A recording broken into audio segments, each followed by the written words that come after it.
22 Julie. Ons moet die moed van ons oortuigings hê. Daar is nou te veel op die spel om te weifel.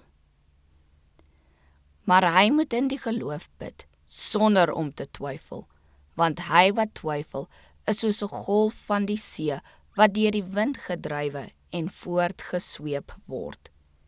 Jakobus 1 vers 6. Sommige mense het geen karaktervastheid nie.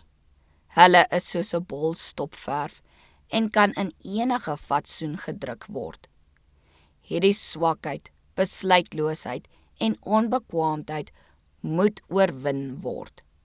Die ware Christelike karakter is onbuigbaar en kan nie deur ongunstige omstandighede gevorm of onderwerp word nie. Mens moet 'n morele ruggraat en onkreukbaarheid hê, wat nie gevlei, omgekoop of bang gemaak kan word nie.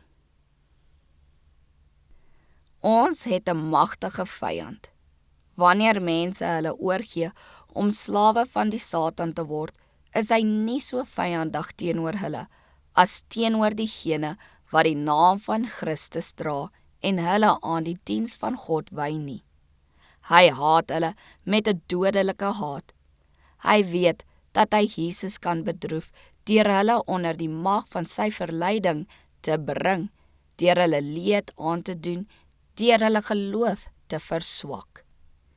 Die Satan sal aan diegene 'n mate van 'n rus gun, wat hulle as slawe aan sy strydwa gebind het, want hulle is sy gewillige gevangenes. Maar hy word woedend, sodra die genadeboodskap sy slawe bereik en hulle van sy mag wil loskeer om die ware Here te volg. Die stryd tussen die siel en die Satan begin sodra die gevangene aan die ketting begin trek en verlang om vry te wees. Die wat werklik verlang om van God te leer en om in sy weg te wandel, het die vaste belofte dat as hulle van hulle gebrek aan wysheid bewus word en God daarom vra, hy eenvoudig sal gee sonder om te verwyd.